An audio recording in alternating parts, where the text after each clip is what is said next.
Gildas Dacraïd, bonjour. Bonjour. Vous venez de publier, à 76 ans, la biographie de Claude-François-Étienne Dupin, homme inconnu du public et qui a vécu de 1767 à 1828.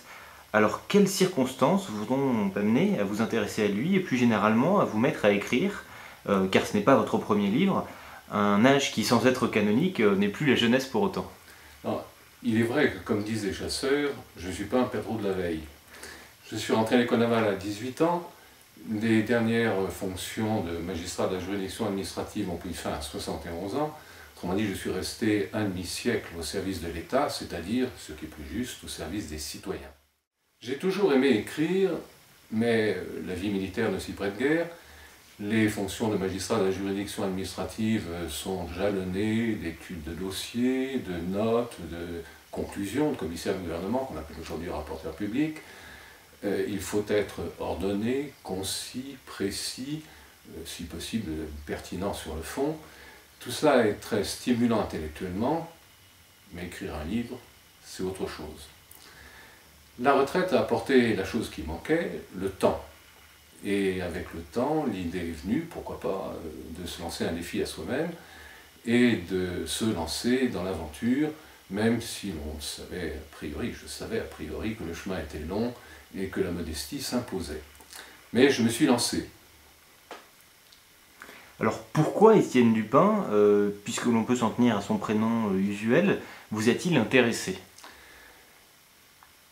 J'ai découvert le nom de Claude-François-Étienne Dupin, qu'on peut appeler effectivement Étienne Dupin, puisque Étienne était son prénom usuel, après avoir rédigé une monographie sur une ancêtre peintre de son nom Constance Blondelu, qui a vécu de 1767 à 1849, et qui avait épousé sous la Terreur, en février 1793, François-Victor Charpentier, qui était le beau-frère de Danton, circonstance que l'histoire familiale avait oubliée volontairement ou non, je ne sais pas.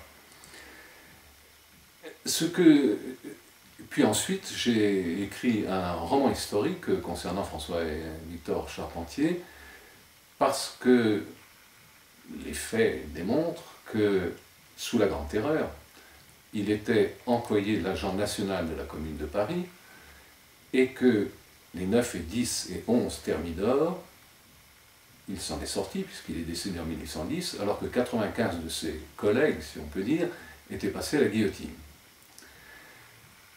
Étienne Dupin était manifestement de leurs amis. Et cette amitié, qui concernait donc tout un petit monde qui gravitait, au moins en 1794, dans l'entourage de Georges Danton, s'est poursuivie après le décès de celui-là, à tel point même qu'Étienne Dupin a épousé en 1796 la jeune veuve de Danton, Louise Gély.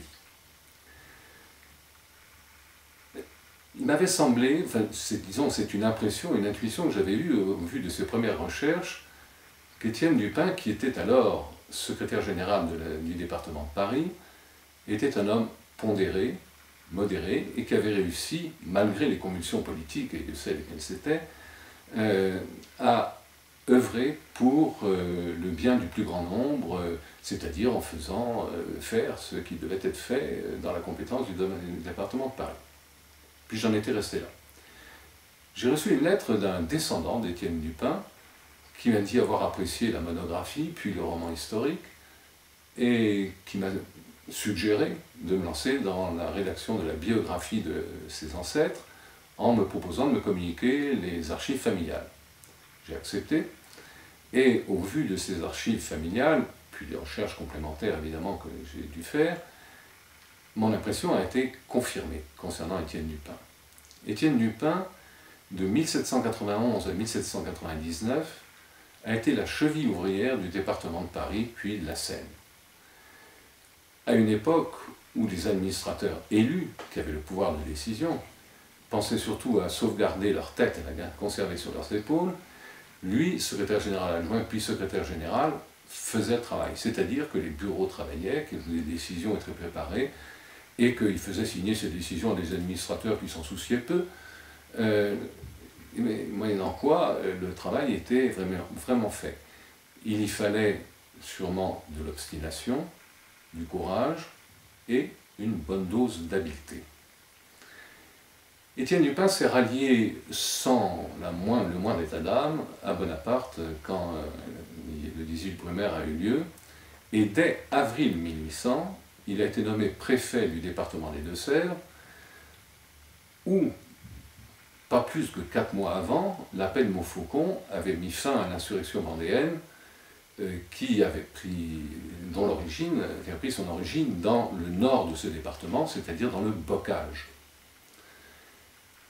Pendant les 13 ans où il a été préfet des Deux-Sèvres, 1800-1813, il s'est évertué à ne pas brusquer les choses vis-à-vis du Bocage, où l'on était royaliste, où, s'agissant de religion, on refusait le concordat parce qu'il fallait que les prêtres prêtent serment dans les mains du préfet, et il s'est refusé, même parfois, partiellement ou totalement, à exécuter les ordres comminatoires qui venaient de Paris, qui s'inquiétaient, qui s'impatientaient, qui ne voulaient plus entendre parler du Bocage.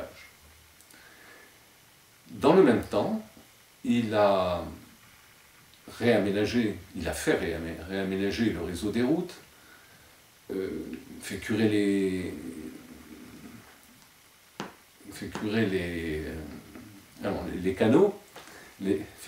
canaux, assécher les marais, rénover l'agriculture, il a embelli la ville de Niort.